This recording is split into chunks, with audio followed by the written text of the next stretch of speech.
I'm asked all the time, what do you do? What do you do at CHC? And really, so for clarity's sake, I say we help connect the dots for parents of children who have ADHD, learning differences, anxiety and depression, and autism. But really, those words mean nothing to us. They are simply a diagnosis that is useful sometimes to get an assessment of a child or to talk about a child. But that's not what we're about.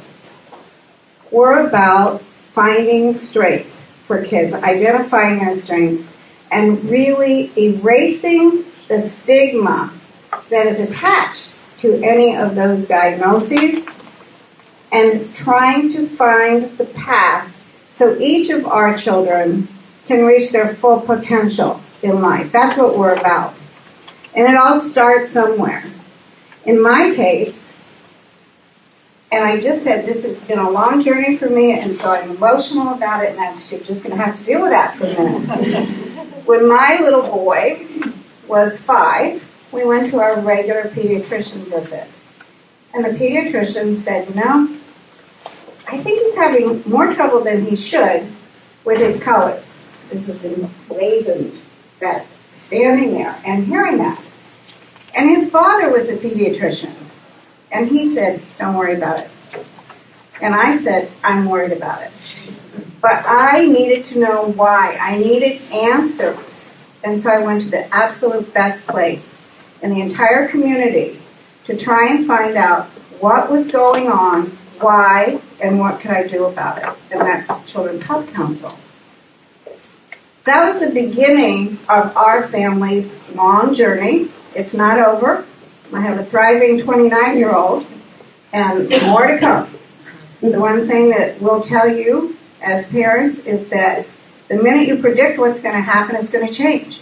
And so you have to be prepared for that along the way.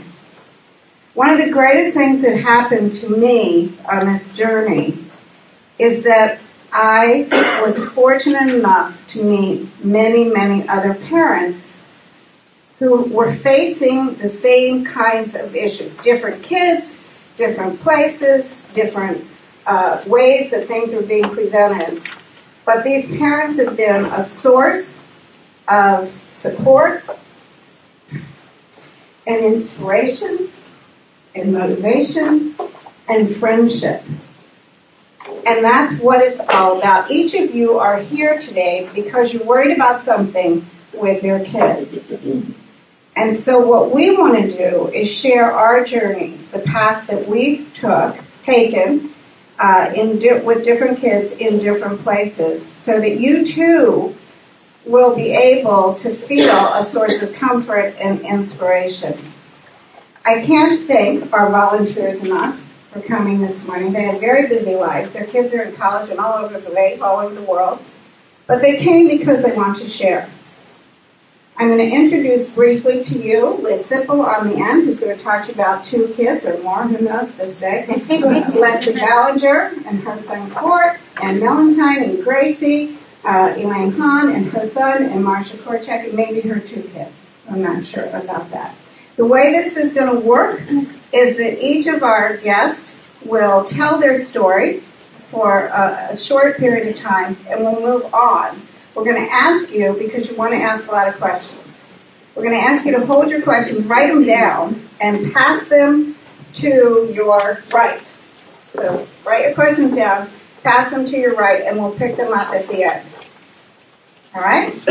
Great. So let's go ahead and start, and we're going to start with Ann Mellenthin. Hi, my name is Ann Mellenthin. Nothing. They're not getting it. Yes? Yes. Okay. And I am the mother of the 24, 22, and 20-year-old, I guess, young adults now. The youngest and eldest of which have LD and ADHD, respectively. I came to CHC many years ago for parenting classes and therapy. We met Dr. Whitlock Rosalie at Charles Armstrong, and I currently serve with her on the San Hill School of 534. I'm honored to be here today. Typically, I'm on your side of the aisle, so I'm nervous and a little bit emotional. It's interesting. I'm very businesslike. We were talking about this, writing this up. And in fact, part of it I'm going to read because I don't think I can do it otherwise. But I just like to imagine, I'm going to talk about 2 of my 3 children, each of them flanking me right now, and I hope that I'm representing them well. My son developed normally, but at around 3, I realized that the terrible tooth had not ended. And I just looked at him and I had this moment when I realized that this is his personality. And by that I mean he was very energetic, he talked incessantly, he was very resistant to authority and really oppositional. At the age of 5, he was diagnosed with absence seizures, which are non-convulsive seizures that present like daydreams. And when one is in them, you're not absorbing information, so it's an issue at school. He did well in school, but he continued to be oppositional at home. And in 5th grade, he was bullied pretty badly at our Menlo Park public school. So we pulled him out and we took him to Mellenthin's clinic and had him assessed. And we moved him to Woodside Priory School for middle school and high school. There, they had small classes and they were loving, and they really didn't think that there was an issue in the same way that I did at home. And he, between that and 5 years of karate and a very strict tennis coach, he really started to thrive. He needed a lot of structure and boundaries. And at home, I can't believe we did this. We set up a behavioral system whereby he earned poker chips for desired behaviors. And at the end of the week, so we were trying to reward positive behavior. At the end of the week, he received a reward based on how many points he'd earned. We kept that in place for quite a while. Toward the end of high school, in the beginning of high school, he found robotics, and he went deep into that, and he loved it. He loved building things and working as a team. It was really good for him. He loved science. I remember one night, the phone rang during dinner. I don't typically answer it, and I saw that it was his physics teacher, and I thought, oh no, what now? And the teacher said, Mrs. Mellenthin, I just want you to know that Michael's physics presentation was the best I've ever seen. And I was so shocked. And he goes, but as an aside, he did make a video to demonstrate gravity. The way he did it was that he jumped off the roof on a scooter and landed in the vegetable garden. That was a normal day at our house. I don't know when he did that, because I usually watched him pretty closely. All of this, our home life was really, really fraught, though, because I think he felt like he was born into the wrong family. I certainly felt like I couldn't parent him properly. No matter how many tools I had or books I read, I just couldn't get it right. I really felt unfit most of the time. I remember having a quote from Winston Churchill on the refrigerator that said, when you're going through hell, just keep on going. And not to compare it to World War II or anything, but it did feel like a battlefield at the house. Fortunately, those days of slogging are far behind us, and our son has earned 2 degrees in symbolic systems from Stanford, and he works as a software engineer in Palo Alto. And more importantly than all of that, he has a large group of friends with whom he rock climbs and travels. He's good to his sisters. He has a keen sense of humor. He calls regularly. He tells me that he loves me. I never could have imagined this kind of sacred reward 10 years ago. I know I'm incoherent. I'm sorry. I remember one day saying to my middle daughter, who is, I swear she was switched at birth. I don't know how she landed in her family, but I said, honey, your growing up years were really fraught and chaotic. Do you want to see a therapist? I'm happy to take you to a family counselor. She said, Mommy, you know that shopping and lunch thing we do? That's retail therapy. Let's just keep doing that. So she's a senior in college now. And then my youngest daughter, my daughter Grace, was born healthy, but about at a year, I noticed that her speech didn't come in at the same rate at which it had for her siblings. So I started keeping a vocabulary journal, and at 18 months, I had her hearing tested, and it was fine. By the age of 3, she had her first set of neuropsych tests, and she was diagnosed with a pretty profound and mixed bag of language-based learning differences, which included short-term memory, working memory, auditory processing, higher-order cognition. It sort of went on and on. It was grim. And at age 5, Marcia Compton told us that she might not be able ever to be able to read. So I took stock, and I said, this is not the way we rolled, and this is not going to be her destiny. And then we began a journey of 9 years of speech therapy, occupational therapy. I won't go into the whole thing. Of the probably 13 therapies we did, she says that Kumon was best for math, Linda Mood-Bell was best for her writing, and vision therapy for her was best for her reading. So that'll make a long story short. But as we all know, with those therapies, some of the numbers just don't budge, right? So then instead of treating a child therapeutically, you embrace and accept what they are, what they have and who they are, and you kind of work around the deficit areas. So to that end, she spent 4 years at Charles Armstrong. We brought her back to Oak Knoll for 5th grade, and that worked really well. That's our public grammar school. And we sent her to Hillview for middle school, and that was a public middle school, and it was an error on our part. She was bullied and she was rejected socially. She was bullied. The school tried to make academic accommodations, but the classes were just too big. The teachers weren't trained and weren't filling him or any of the things that she needed. And her anxiety went through the roof. She had round-the-clock tutors, and then I tutored her after she'd studied 3 hours for a test and get C's. And she was so dispirited. We were heartbroken. So we went up to San Francisco to consult with Amanda Mallory, who's an educational consultant, and she suggested that we open our hearts and minds to boarding school. And this was a gigantic leap for me because I was so intimately involved with her education and her therapy. And she went, and she went to Eagle Hall School in Massachusetts, and it absolutely changed her life. It was the best thing we could have done. I'll never forget Leslie saying, Anne, this is not about you, it's about your daughter. So you need to take yourself out of it and think about what's best for her. And she had a perfectly normal high school experience. She had a big group of friends. She played varsity sports. She had leads in school plays, leadership positions. It went on and on. And she graduated last year as a prefect on the honor roll. And she was accepted to 10 of 11 colleges to which she applied, which was a miracle. We didn't know she would go to college. And she's currently a freshman at Linfield College in Oregon, where she's in the pre-nursing program, studying to become a nurse. I spoke to her before preparing this panel and asked her what her message to parents would be. And she, very simply, she said, number 1, be patient. Number 2, be supportive. Number 3, be creative. And she also added to expect frustration and disappointment and anxiety as part of your experience of raising a child with LD. When I asked her what motivated her every day, she said the success and values of my siblings and the theme of against all odds. Despite my crazy wiring, I'm achieving each and every one of my goals. Disability does not define me. When she was last home in March, she said, Mommy, we need to have a serious talk.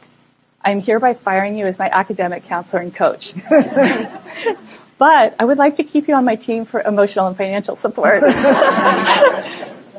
She then went on to communicate that she needed to own that part of her life so she could prepare herself for life after college in the working world. So that's the distillation of too many 3-inch binders into 7 minutes. All I can say is never, ever give up. No one will love your child with the intensity that you do. Build a team on which you can rely. Educate yourself to the best of your ability. Find a support community of parents whose children have similar issues. And no matter how difficult your days, continue to pursue work, hobbies, or small pleasures that sustain you. I'd like to end with a quote by Annie Lamott that I used on my daughter Grace's senior dedication page. I do not at all understand the mystery of grace, only that it meets us where we are, but does not leave us where it found us. Thank you.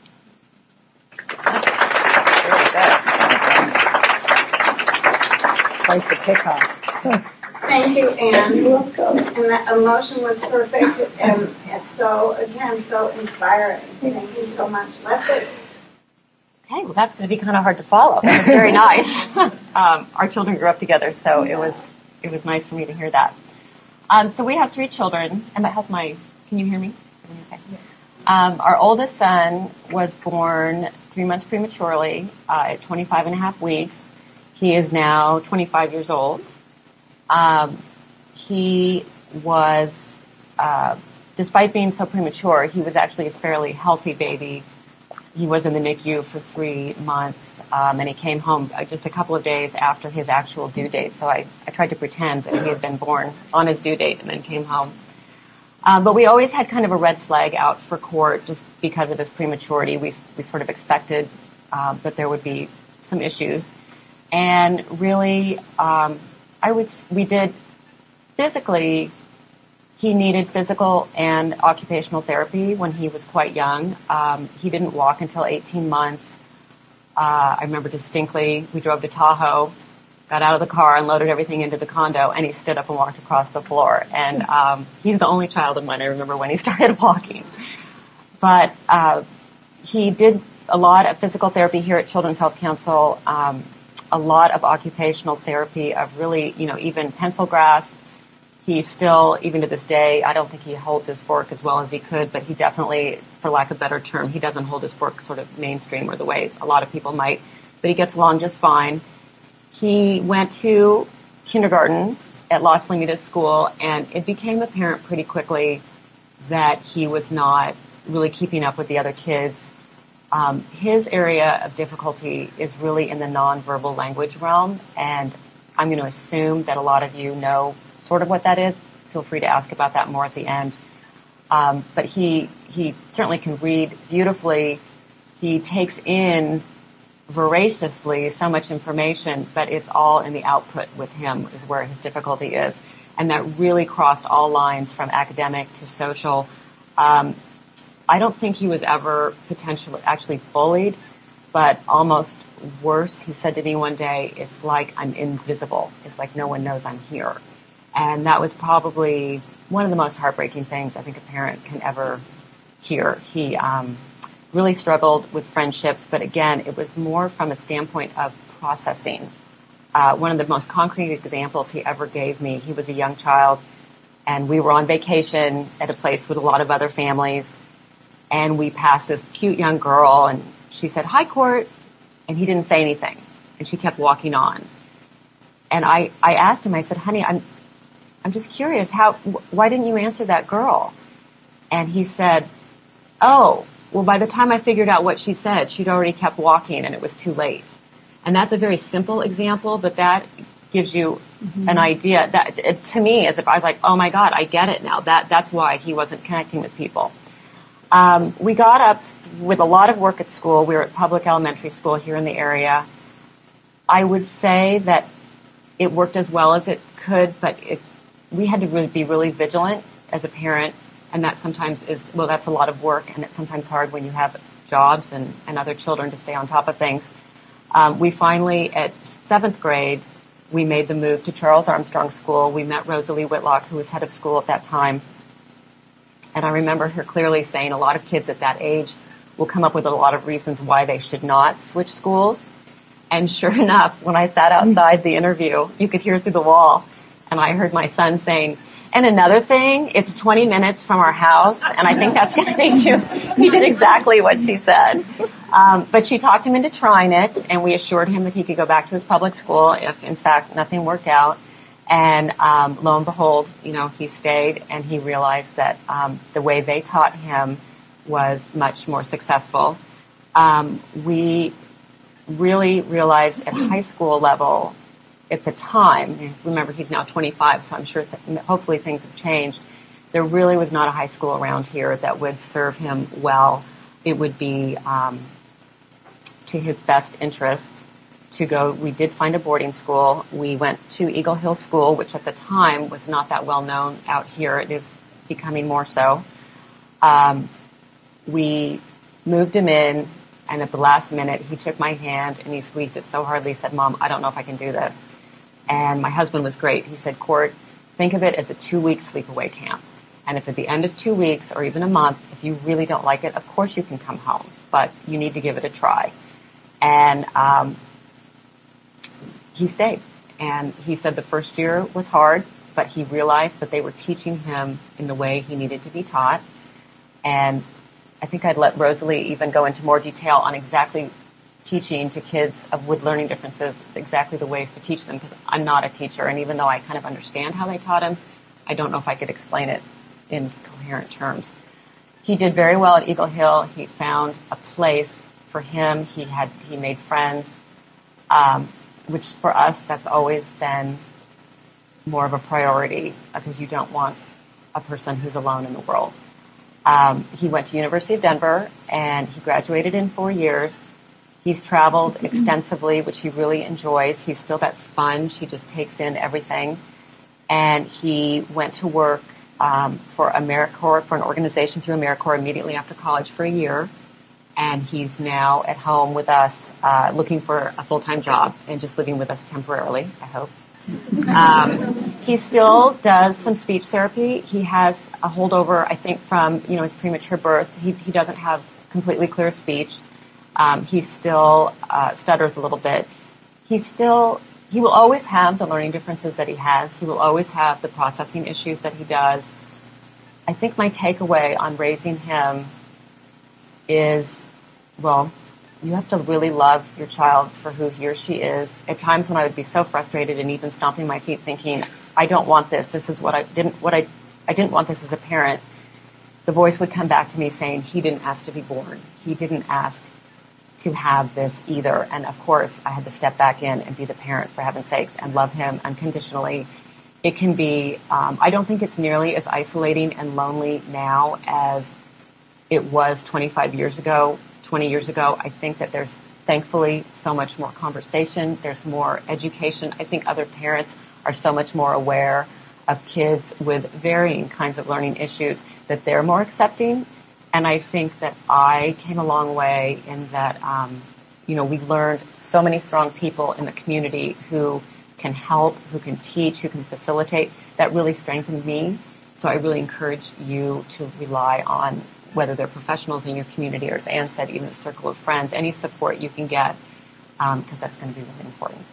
So hopefully that gave you an overview.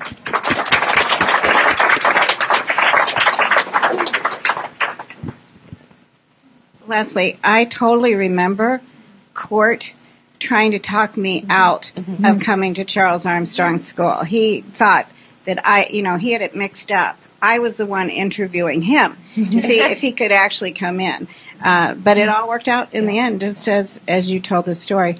One of the things that I know you're hearing, I hope you're hearing, is that we are also focused on our children, that we can so easily lose ourselves. We can so easily, I've heard it a million times, if I'd only caught this sooner, if I'd only known what was going on, if somebody else had told me, why wasn't I? You hear it. We play these voices in our heads all the time. And what you're hearing is you need to take care of yourself. You need to be around other people so that you can get support as you're going through this journey also. So thank you for continuing to bring that up. All right, Elaine Hahn. Good morning. Our family's motto is everybody's working on something. And, our kids, my older son graduated from Cali, kind of like, water off the duck's back kind of kid. So just arrived at Cali's, doing well in college, and, easy as far as things go. My younger son is now a junior in high school, and someone from the school is there. A couple of people I see you out there. Hi. In early elementary school, he was one of those kids in the classroom that other parents hated to have in the classroom. He was an explosive child. So he'd be in the classroom, and the teacher would have to take him aside because he'd get overwhelmed and not be able to recover. And so they were coming up, luckily we had excellent teachers, but, he'd be off reading comic books because he just couldn't do what they were doing. He couldn't really understand what was going on socially. And after a while, he tried to hold it together. He wasn't the kind of kid, he wasn't oppositional, but he just couldn't hold it together after a while. And he would just, wah! And, start crying. And it wasn't a temper tantrum. It was just like, I can't do it anymore. And so he was missing more and more and more of the school day. So his second grade teacher, who was very experienced, 30 years teacher, we said, is this normal? And she said, no, it's not. So you really need to be, see what's going on with him. Because he was suffering, we're suffering watching him, right? You want your kid to be fitting in with other kids. So we did have a neuropsych evaluation, I also want to tell you at this time, when your kid is like that, and some of you may have that, you get advice from everybody. You're disciplining your kid too much. You're not disciplining him enough. Don't give him milk. Give him more milk.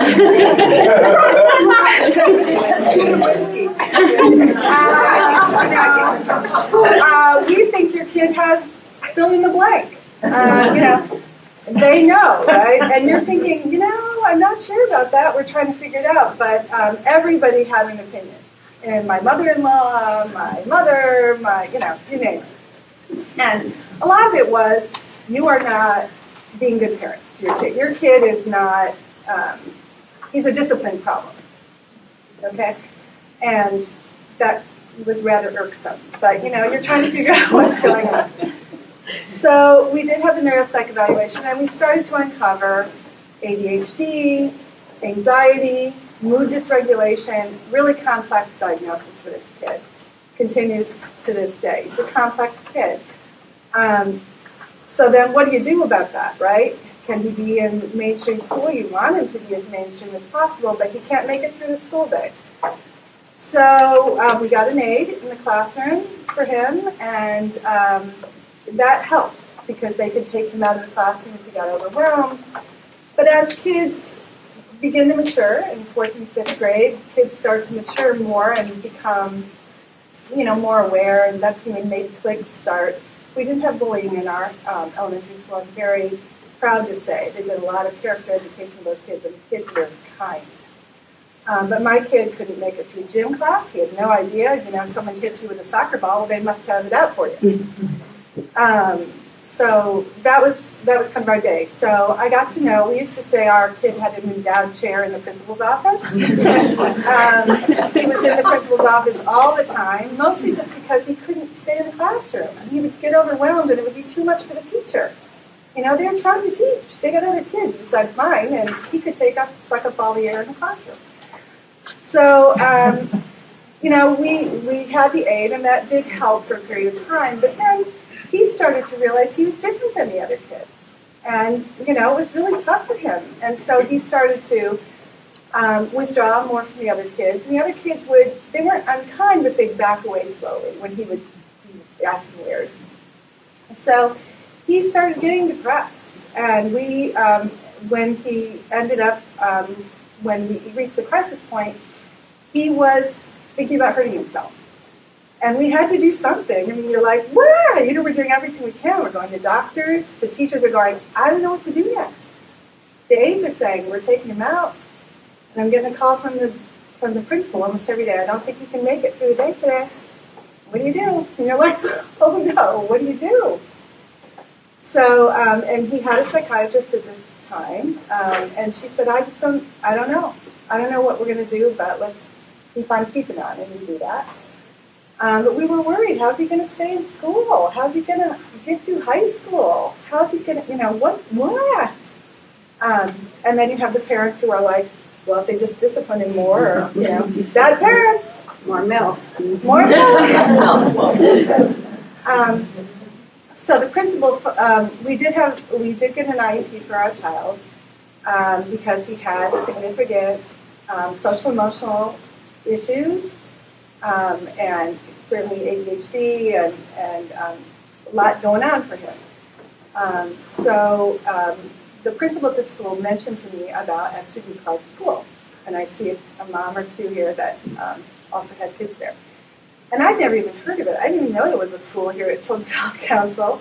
But we're like, well, okay, well, look. So we went over and did a tour of Esther B. Clark School here at Children's Health Council. And you may not know that it's even here. And it is a school that public schools refer kids to that have significant social emotional dysregulation to give them I like to think of it as the scaffolding they need, the tools they need to be able to get through the day. The program is very well structured so that kids come in and, like my kid couldn't do his homework at night, he would just get overwhelmed by it, he just couldn't do it. And they started out where homework was, you had a little bit of homework, so you have some success. And then, as he was here for 4 years, and by the end he was doing homework he left in 8th grade, so he was ready for high school homework. Another thing that they do here, it's very similar to that, it's called PBTs, positive behavioral or something. And we had to write every day. people. Here's your list of things you're doing to get ready for school. Wow, you got a 3. You did a really good job. And then that would go into the school. And so you knew all during the day how was his behavior during the day. So if you tore up his schoolwork, you got a mark that he lost some privileges. And if you did your work, then you got certain privileges. And it kind of gave him feedback, immediate feedback about, oh, when you do this and you get overwhelmed and you tear up your schoolwork, not a good thing. Or if you push over the desk, that's not a good thing. So it's kind of immediate feedback, loving, firm, and there were other kids like him too. So it wasn't like he was this weird kid compared to his peers. He was like, as a matter of fact, he was here for a while, then he was able to kind of tell the kids, that's not cool. You're new here. And as I said, at one point I remember him saying, he was really overwhelmed. He said, I don't have the coping skills to deal with this. And I was able to say with him, you're not born with coping skills, you learn them. And so I think that was, for him, it's like, okay, well, I don't have the skills, but I can get them. And so when he left, he graduated as an 8th grader. He's in high school now at a small high school, and I see the dean of that school here today. And it's a small school, again, for his ADHD, that's been great. And I guess to illustrate kind of how far he's come, he's a junior now. We just did a Europe trip. And my husband and I went on the trip because we were a little nervous about how would he do on a 11-day trip.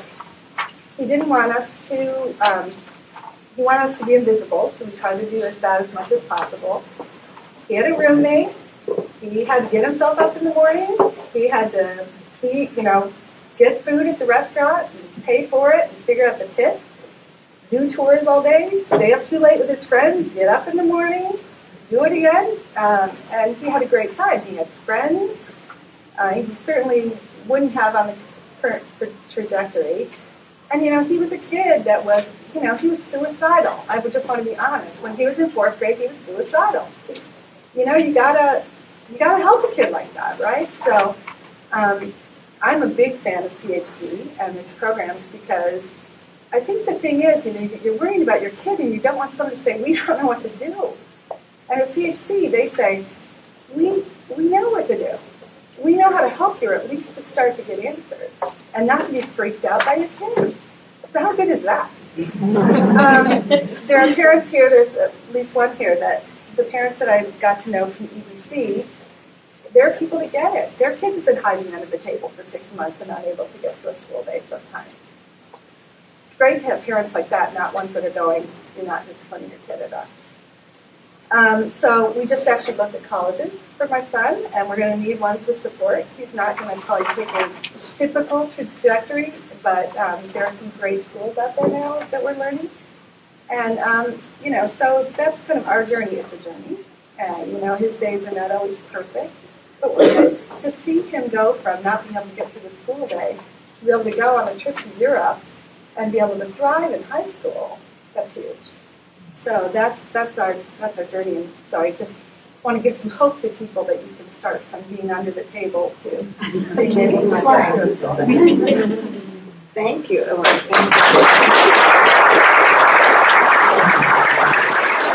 You can tell that everyone has a different story, but there's certainly there's trends that we hear throughout all of this, and one of the things that it's easy to miss is focusing on the strengths of our children and setting high expectations, just like your trip to Europe. You were worried about that, but sure enough, he came through. And not without help from the school. And I know Palo Alto Prep is here. That's a school that we're talking about, and we're glad to have you here. So now I think, thank you, Elaine, very much, as always. Thank you. Liz Sippel. Hi.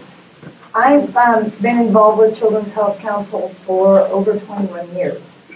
So my oldest son is 21, and at the time he was born, Children's Health Council was offering a variety of parenting classes, starting with kids from birth, and they'd be in short segments but cover about 6 months of life. And the moms primarily were in the classroom, and the kids were usually in a playroom next door once they got old enough. So I went through a series of those classes. And my first son was a late fall boy, tall and confident, went into kindergarten at 4.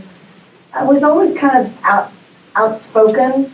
There were some challenges in elementary school, and it was great to have the Children's Health Council psychologist that I'd gone through all the classes with to fall back on, to come for personal referrals, to talk about him, to work out some of the challenging parts we did. And his challenges really arose in high school.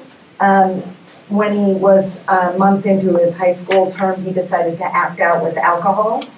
And then within that first 6-month period, he attended a second high school, Wilderness, and then started a third high school. And to be sure, kind of that Wilderness revelation stuck with him. And fortunately, Children's Health Council, although they weren't working with high school students like him, they had some ideas for referrals, and the network of folks that had been at Children's Health Council as psychologists and so forth were able to get us to some of the help we needed to do. He was able to get the message and turned himself around and went on to a strong 3 years, additional years at a good high school, and now is in college and doing great. It was very helpful to have all that background and training in a place I knew I could go in those early days with him, even though it was later. My next child is only 4 years older than the oldest one, 4 years younger, sorry. And for a few years, we lived at Children's Health Council. He presented with language-based learning disabilities at 2. He was adopted at birth, and due to issues with his birth mother, we were on the lookout for problems. And he started speech therapy at 2.5. And by 4, we needed behavioral help at home and at school, which was a little unusual. And fortunately, Children's Health Council could come through and help us put behavioral help in the school, too. He had pre-kindergarten OT, PT, speech and language, and we were just working on diagnosing ADHD in kindergarten when he started having tonic-clonic seizures. So that added to our challenges, and he ended up, because we were already planning for language-based learning at first grade, we were already planning to transfer him to Charles Armstrong. He was accepted. He had to go through first grade twice because his first year he was still having seizures, and we were trying to get the medication to get that under control. And that added to the learning challenges, the classroom challenges, the behavior challenges. Rosalie was our champion in that day, who could say, yes, we're going to get through this, even though I could not see the forest through the trees.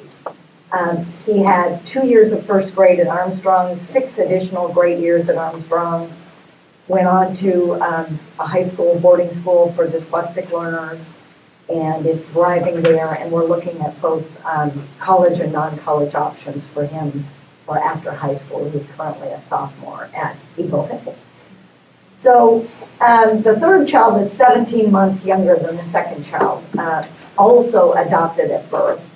And she was looking really good until about kindergarten.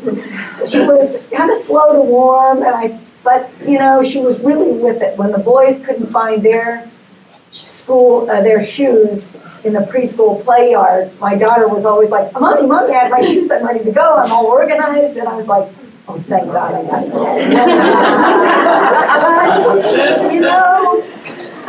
it. It came to haunt me. So kindergarten, the teacher was like, I don't know, something's going on. I'm like, no, she's just acts more like a boy. She's got brothers. The teacher's like, I don't know. She couldn't put her finger on it. But by kindergarten, we were starting to get some behavioral help in the classroom because she was spending a lot of time in the principal's office.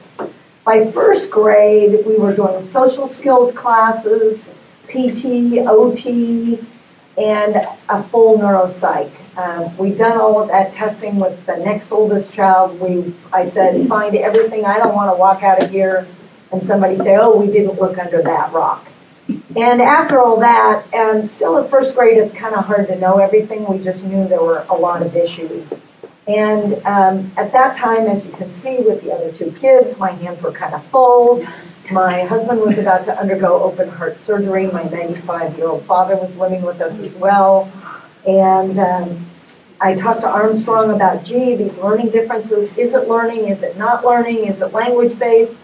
And they said, you know, she's kind of on the cusp, but maybe this would be a better environment for her. It's a little more nurturing. Maybe we can help you figure it out. So we moved her at second grade to Armstrong.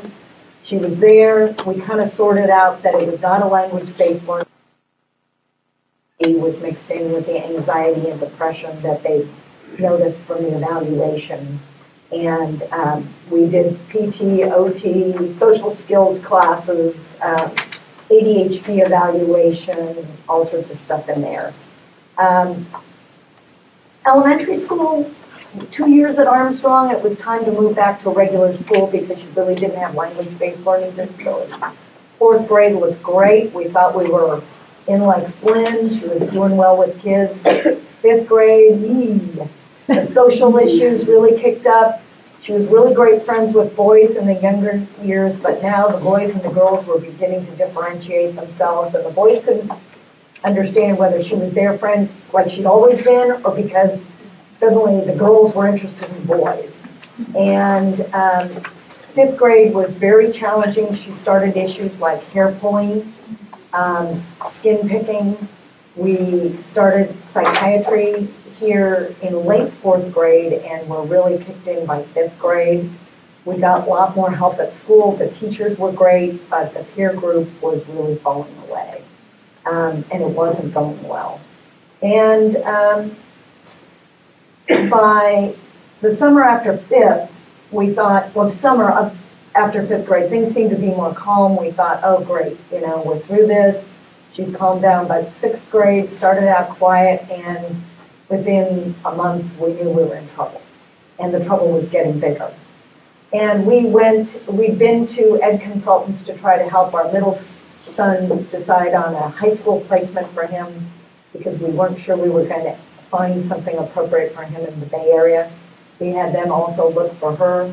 They felt that she needed a more therapeutic environment. We were having more behavioral problems at home, that the behavioral assistance through CHC was not sufficient, the psychiatry was not sufficient. We considered options in the Bay Area, but we didn't feel they were enough wraparound for her. And we decided to go with a therapeutic placement in Connecticut, where she had a very strong cognitive behavioral program there for 2 years, between starting in sixth and basically ending in early ninth grade. So she was there, and now she's transitioned to a small, very supportive, strong social skills boarding school in Rhode Island to help her. So there were lots of issues that friends weren't able to be supportive, and she really was having so much difficulty with the social skills that presented first, and the behaviors presented first ahead of some of the educational needs. Now we've kind of settled down the behavioral issues. The hormones, I think, have settled down to a relatively dull roar and stabilized. And so she's doing really well there. And without Children's Health Council, not only all the help for the kids, but the fact that I attended mom's journey groups, we had social skills groups where the parents were in separate rooms and kids were having all sorts of different issues. And then just the foundation of all those parenting classes back in the days when I thought if I just attended all the classes and got all the A's on the test, so to speak, I know exactly what to do. But what I did know what to do was to keep coming back here. And so I'm very thankful for this and happy to pass on any knowledge that I've gained through my years of parenting and still continuing. My middle one was badgering me with texting just before I left to get here. So it doesn't end, it's a journey, but I'm happy to have had the support here and hope that you guys are finding that support here too. Thank you.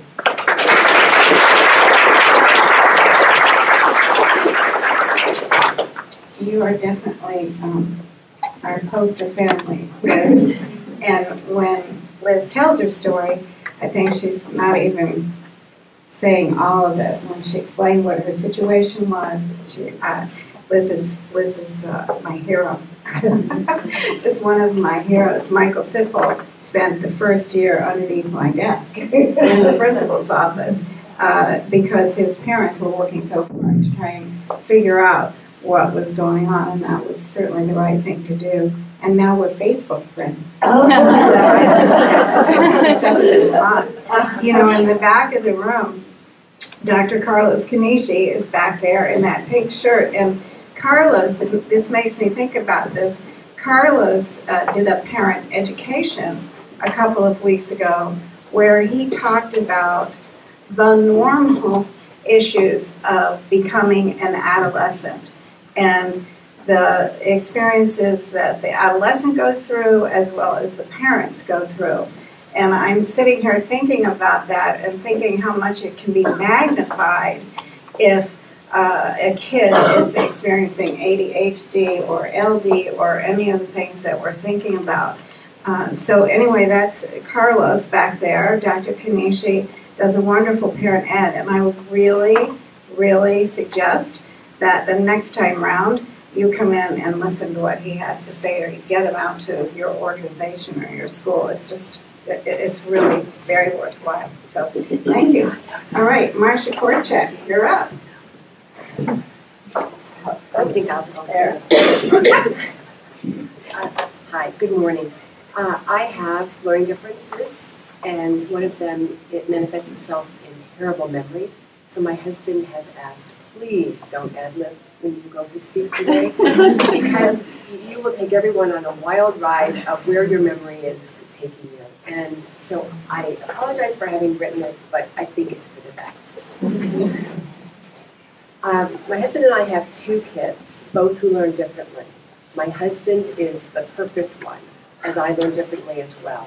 The funny thing is, there are times I can speak really loudly. My kids know.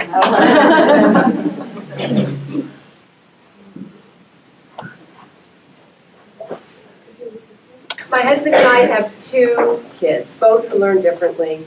My husband's the perfect one, as I learn differently as well. The funny thing is, there are times when we think he is an absolute dolt. Rather than share our intimate story, I think we understand there's all of our kids come in different shapes and sizes with different challenges. I'd love to give you just a quick overview of the kids, but I want to tell you what I've learned in this journey and hope that I might be able to share with you. Even though our son couldn't pass the timed multiplication tables in 3rd grade, we didn't pick up on his learning difference until much later.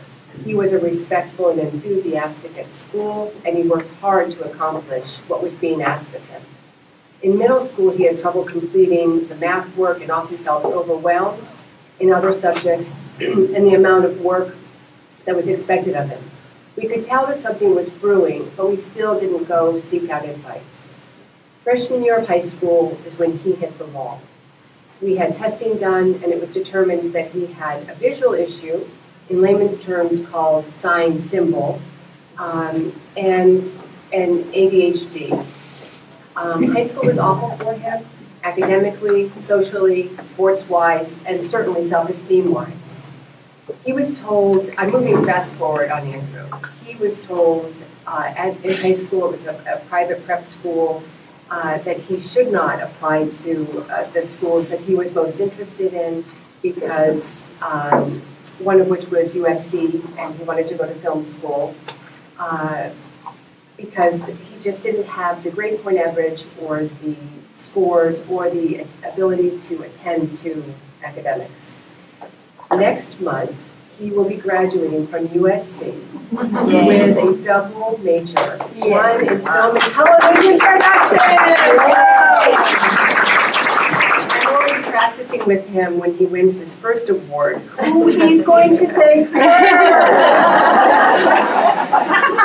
His second degree, And it won't be his dad. Well, what I'm afraid of is he has such a sense of humor that he will say something bizarrely off, and I will be proudly embarrassed.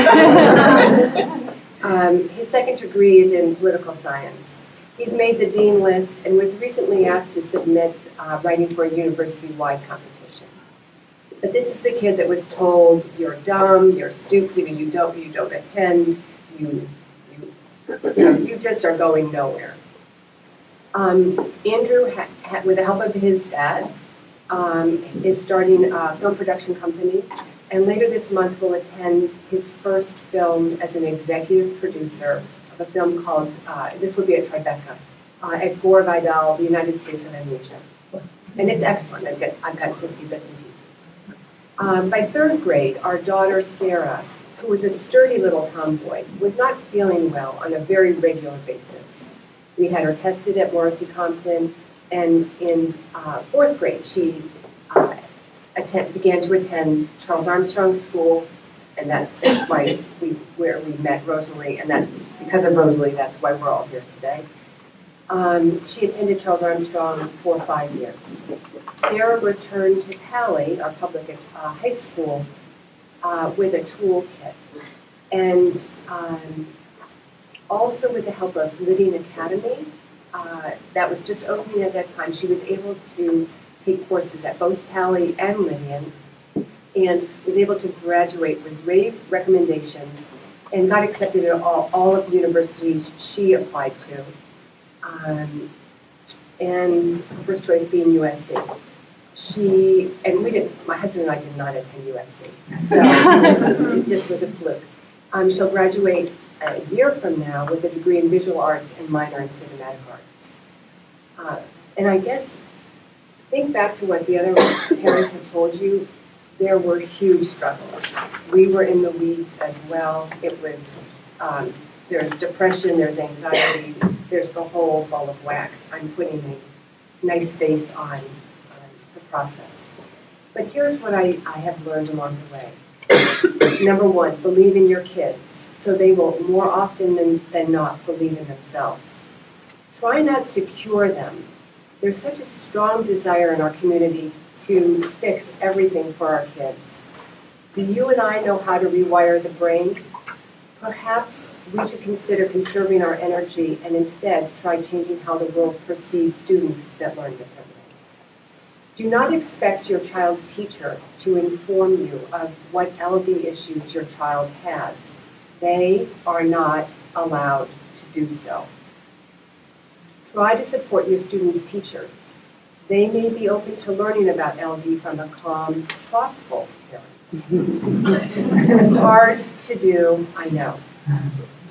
Currently, the formula to identifying what you may already know or suspect about your child's LD issues is through a battery of tests. Perhaps it's the psychoed. I'm not 100% up to speed on this issue, but in the past you needed to have a diagnosis and a recommendation to get services or accommodations. I believe that everyone should be tested, not to find out what's wrong with you, but to find out what your strengths are. If one could make a choice between standardized testing and psychoed testing, I would always pick the latter. It gives you information about your individual learning style rather than how you rank in a current system. We already know where we rank in the current system.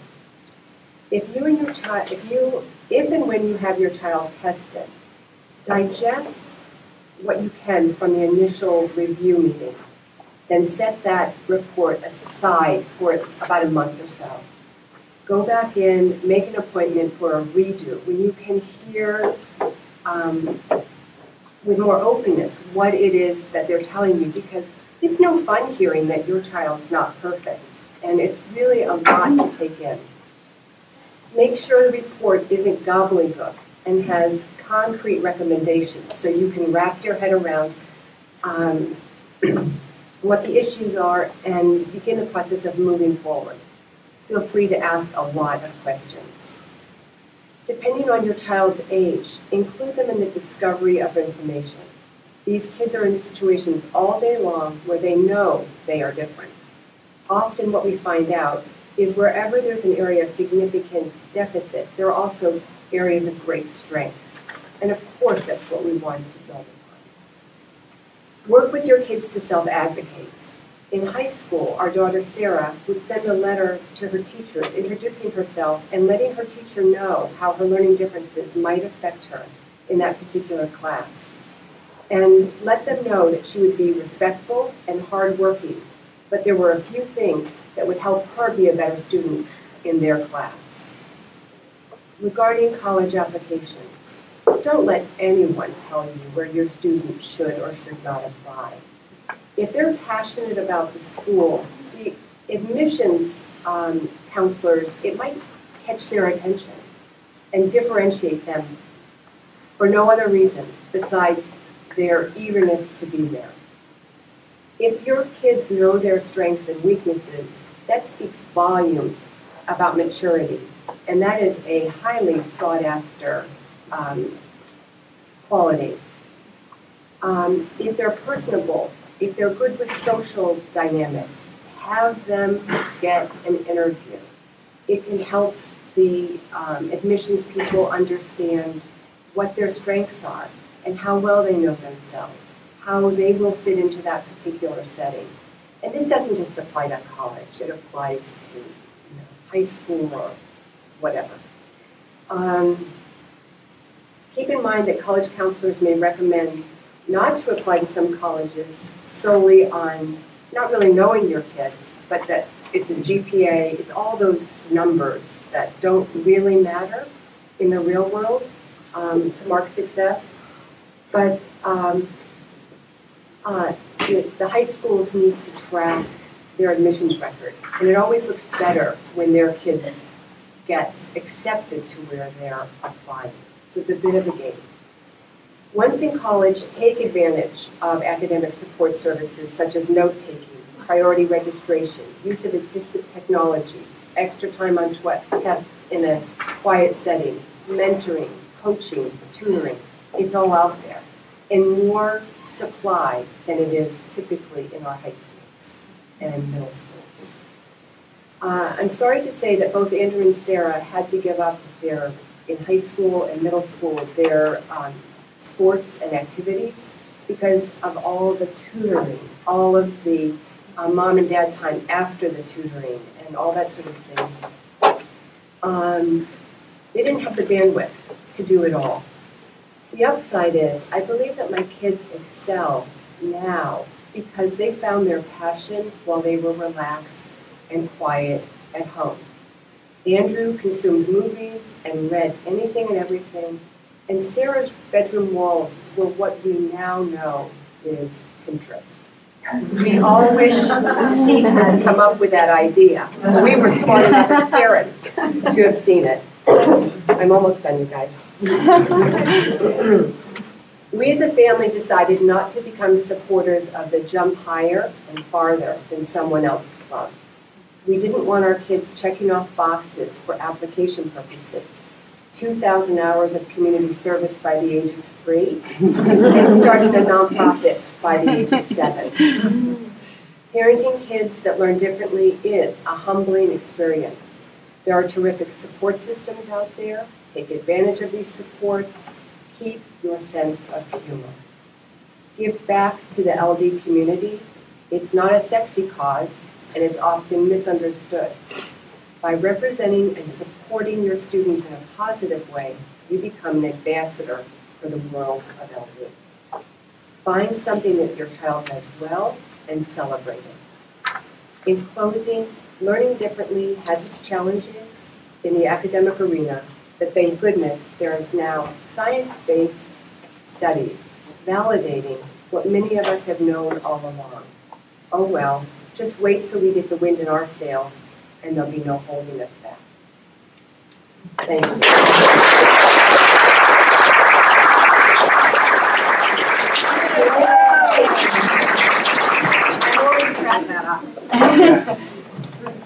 Thank you. Everyone has said things that I hope somebody's capturing. What was that club about that we don't belong to the jump higher and farther club?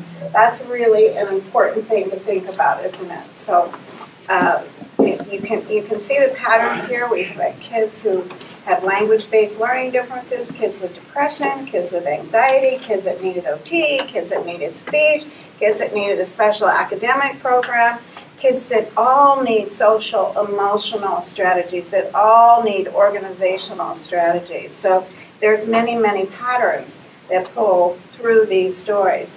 And we can't thank you enough. You know that, and I know that you know that you've had this amazing experience. What we're going to do for the next 20 minutes is try and answer some of the questions that I think have come to that. Do we have questions that have been passed down?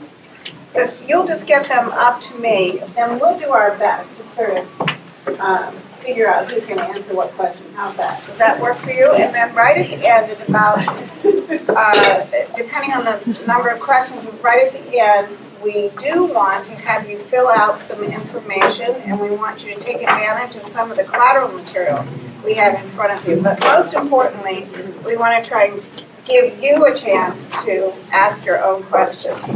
So let's go for that. So do you trust me? I'll read the question. Work for all of you? Everybody got, okay, great. This is such great handwriting. When you say you had a neuropsych eval, how did you know you needed that? And how did you know where to go? I thought we can all answer that. Who wants to go first? How did you know you needed a neuropsych eval? I think you just know that when something's wrong, you need a baseline, and a neuropsych is the most comprehensive baseline you can have for your child's whole life, really. It becomes the beginning. And like Marcia said, it is so broad-based. It isn't just weaknesses, it's strengths, and then it's recommendations for how to proceed. So it's really your first step. And then you repeat every 3 years if you can. I would also say you know it because you have a kid who is smart, who does things really well over here, but then doesn't seem to be able to grasp other things, and it's confusing. And you're confused and you don't know what's going on, and it's not what you expected or predicted life with this kid is going to be. And as far as where to go to get it done, I think you can probably ask, you can certainly ask at your school, you can ask your pediatrician, and then you could ask someone like the Children's Health Council, which is an obvious, but I'm just saying that, for lack of, if you wanted to try some other avenues as well, there are a lot of places you can go to find out. What was it called again? A neuropsychological evaluation. Can I just add that the public schools do fine. give them. They're not quite as comprehensive. I've had them privately and publicly. They're not quite as comprehensive, but if that's what's available to you, use it. The schools offer speech. They offer so much that people don't really realize. They're required to by law under the IDEA. Many schools will say you need what is termed psych ed evaluation. So that gives you your cognitive as well as your achievement. With kids who are more complicated or you can't figure it out, you need a neuropsychologist to do the neuropsychological evaluation. That's a specially trained, licensed neuropsychologist. Okay.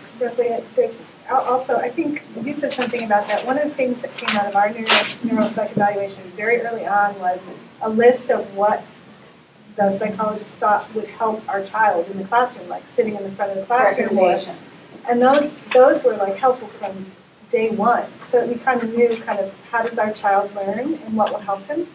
So you mentioned that, but I just want to say if it's kind of the backwards way. If you say, how do you know you need one? If you need that list, that's a good way to get that list because, it really helps. Thank you. That's great. All right. This one is to Elaine, and it says, was it comforting to be around similar kids at EBC or overwhelming to have similar kids? So we haven't really gotten into the organization of the agency, but we have two schools here. We have Sand Hill School, and I see lots of parents from Sand Hill School, as well as Esther B. Clark School. And I think this question could probably be asked of both sets of parents. So I'm going to take that. It was not overwhelming. It was like a breath of fresh air. It was the first time in like a couple of years I didn't get a call every day from school. They didn't call me. They knew how to handle it. So being around other kids, it also helped my kids feel like I'm not the only one that has issues, you know, because they do. I think my son thought he was the only one. And to see other kids that maybe they have issues he doesn't have, so he can be like, well, that's not my issue, right? So absolutely, it was a relief. It was a huge relief. I think after years of observing the Charles Armstrong School and now the Sand Hill School, I couldn't agree with you more. And one of the things that was always great for the kids is that they would look around, see other beautiful kids, other smart kids who couldn't sit still, who were having trouble with word retrieval, who couldn't memorize or do their math facts at 3rd grade, and that was normal. And it's once you can get kids to sort of overcome the anxiety of feeling like something's really wrong with me, they can begin to learn their academics, and that's just the beauty of I think, what we're all doing. And I will just add, it also helps those kids with their self-esteem because these other kids know what it's like, and they support each other on a different level, and you can begin to build yourself back up. Okay. I'm going to go a little faster here. Is there a parent support group here on the peninsula? And if yes, what is it? So there in your packet of things, there is a survey asking if you would like to, Taylor, you can probably find it faster. Right here. Second page. Thank you very much. And I can see you filled it out, and I'll get right back to you. There are many different ways to get parent support. There is a group in San Francisco right now, formed by some of our colleagues, 10 years old, Parents Education Network. I'm putting in a total plug. There's a flyer in here. They're doing a conference this Saturday that is the best in the western part of the United States, and you should probably be there and have your kids there. We would like to bring, it's called PEN, Parents Education Network. We would like to bring PEN down the peninsula and start a chapter here. So if you are interested in helping with that or joining that, please sign this form. The other thing that this is Dr. McKellar Randolph, and as part of our parent education program, she's hoping to start online parent support groups moving forward. So if you're interested in that, please sign this form. Okay.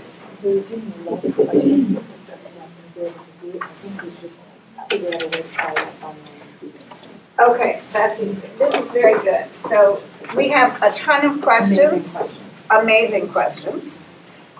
And so we want to make sure that we will answer all of these. I believe your email addresses are somewhere captured. No, they're not. All right, make sure that we capture them. Taylor, how should we do that? On the pen form, the second page in your packet, you can jot your email address down. Okay, write your email up there on this form, and we will send out a list of these questions and a list of the answers if we have that. So it's really important you get this to us. With me on that? Okay, all right, we'll collect those at the door. Thank you. Okay.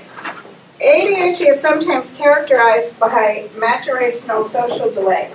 Has anyone had experience with holding a child, this is a good one, holding a child back two years in conjunction with another, I'm not quite sure about that. Oh, intervention, or delaying college a year or two? And if so, what do you think? Go for it. We're looking at that right now. There are some good programs. Actually, we looked at some schools back east that provide support services mostly for ADHD kids. One school in particular that we looked at called Landmark, almost all the kids that go there have ADHD, and they've either been in school and kind of, it didn't work for them to be in college and they need that support, or they're having that extra year. And we're finding that there are more schools doing that program. There's another school called Curry that also has a program for ADHD kids. They have summer programs as well. And one that we're also looking at that also has kids on the autism spectrum is CIP here. You may have heard, I think it's a for-profit organization, but it also has programs that you might have a gap year between. That would be something you could do during your gap year between high school and college. We're looking at that right now. So I'll keep getting information as I get it. Okay. Anyone else want to comment on that? We'll just keep moving. How do you find out what services one is entitled to through the public school system? It seems to me finding out my rights I'll just answer the question. Okay. The first thing, it's too long to answer right here, but if you want to know that, please take out this form. We put together a list of what we as professionals believe are the best online services for you. So you want to know about something called an IEP. Now, you've got a couple of different ways to do this. You could make an appointment and come in and talk to one of us. That's what we do. We talk to people and say, what's going on here? How can we put you in the right direction? Or you can go to, I belong to all of these online newsletters, and if you look down at the National Center for Learning Disabilities, just last week, there was a whole, right, Cindy, there's a whole article on how do you set up an IEP in the public school system, which means that's how you get services for your child, that's how you might get an assessment done. That's a really good resource for you. We do talks occasionally in our parent education series on this exact, so look for it, this exact topic, how do you get services? Just really quickly, is this card going to help you get an appointment with the CHC? Thank you. I think you're like a plant in the audience. Great. Yes, that's what this card is called, a referral card. So if you do, we have incredible care managers here who take phone calls, who will listen to what's going on for you and put you in touch with the right person. And you can get to them by filling out this card. Thank you. Okay, McKelly is really pushing these. You're editing these, right? She thinks these are so wonderful. To CAC, do you have a council in the East Bay? No, we do not. We go to the East Bay all the time. We have clients who come to us from the East Bay. We are actually looking at EDC, a classroom in the East Bay, but Children's Health Council is located here. We also, in our community clinic, serve children closer to where they live in San Jose. So we do have services available off-site, but not the Children's Health Council itself is situated just here in Palo Alto. To Elaine, my partner has a child with ADHD and anxiety. This is new to me. What is the best way I can learn more and help support him parenting? I would say that's probably to all of us. I think, what I would do is, I recently just joined the board at Children's Health Council, and I'm thrilled to do it because Children's Health Council is really refocusing their efforts and doing some great things that I'm really excited about. They have intake people, so I would call here. And just get them, just talk with somebody there. And I think that they can send you in the right place. Because EBC school is not for every kid with anxiety and depression. It may not be, I don't know your situation, but I would call here. I really would. Okay, thank you. What a commercial I am. People need help. That's awesome. To Anne, I have to tell you this question. I probably have been asked this question in my career 100 times. Do you want to take it? 100 times. What advice can be given to support the siblings who are typical, whatever that is? I don't think there is typical, but anyway, when you have one child who is challenged. And this is part of having parenting support, is that you get to talk to each other about this. Okay. There's all kinds of articles and research done about this also. But Anne, you want to take that? I can try it. I'm just speaking, I don't know about this universally, just in our own household, but what I tried to do was give this middle child, who is like an angel from God sent down, just smack in the middle, as much one-on-one personal time away from the house as I could. And I said, I don't want you to think that this is a typical sibling relationship, that I wanted her to understand that our situation was atypical. I wanted her to play at other people's houses and see what a typical sibling dynamic was. And the thing that I tried the hardest to do, because she was so competent and so beautiful and so poised, was to never have her be a mother, which was so tempting when I was exhausted and strung out and had too many kids and my husband was always on call. And so I always resisted asking her to help with the bath or, take her screaming little sister out for a walk. And as she grew older, she did those things because she wanted to. She saw what I did, and then she started helping, but I never wanted to push that too hard. So I would just say, I guess the most important thing is to recognize that they need time and try to make it, even if you have to hire 2 babysitters to take care of the crazies. Even if it's hard to get away, you take that other sibling out and spend some time. But that worked for us. There's always this question about, I'm going to do a boy-girl thing for a second. So you have a boy who's 8 years old, and his 5-year-old sister is reading and spelling and doing everything far better in however we measure that. You know what I'm talking about. I don't need to say this to you. You get it. So what do? We say to little sister, shh, shh, don't let him know that you're reading better. I mean, that's a very typical parent thing to do. And then the little girl who's shining in certain areas doesn't get to show how she's shining. I mean, that's just the dynamic that you go through. But there's lots of support on these online services. I'm telling you, if you put in that question, you will see parents all over the United States who have responded to that. So don't forget about them and come in and talk to us.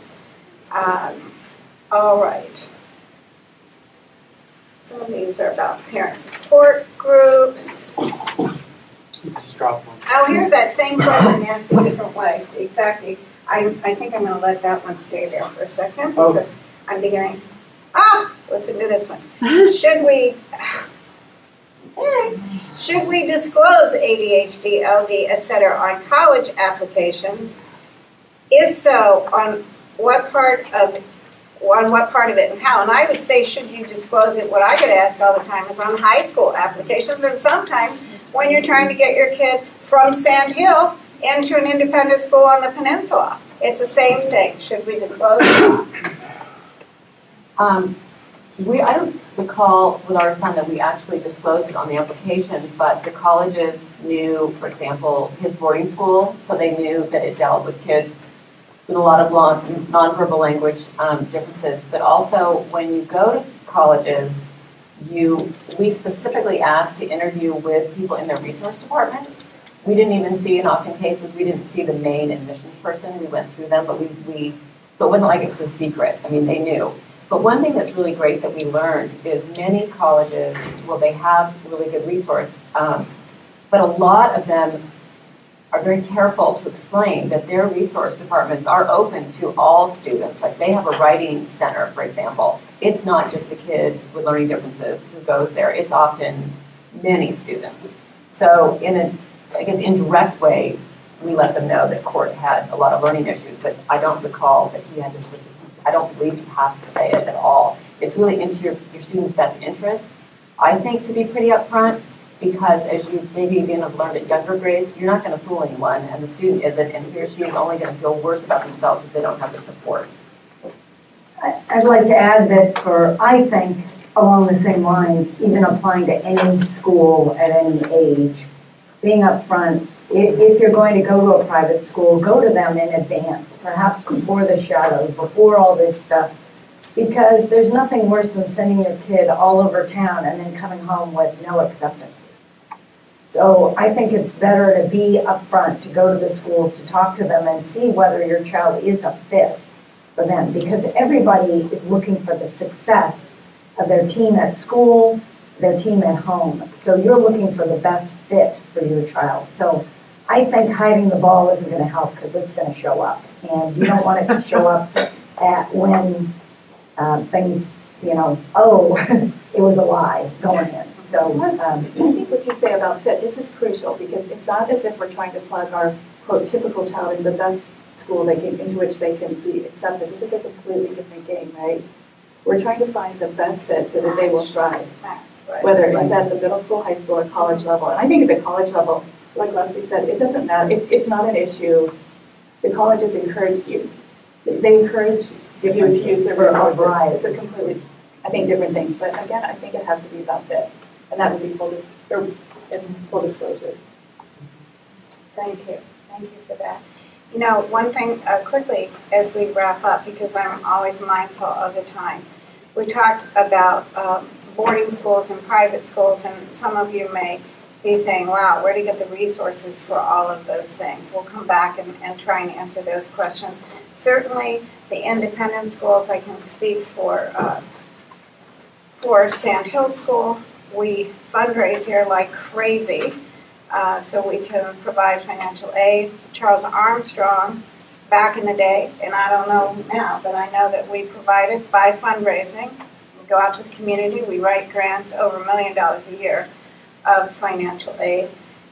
So there are definitely, not every kid can go to boarding school. It's not right anyway for all kids, and not everyone can afford to, but there are other resources. We'll try and answer each of these questions as specifically as we can. And I'm thinking that sometime it might be really nice if we could ever manage to do it, to get the children, get all of our kids in here and have them do a panel. So maybe we should put our heads together and think about that. For now, we are going to just wrap up. I want to make sure to call your attention so that I'm doing my job the right way to this evaluation form that's in your packet. You will also see information in there about our wonderful Sand Hill School, our center, our community clinic, as well as EBC. Thank you so much to each of you for being here. Thank you so much for your generosity.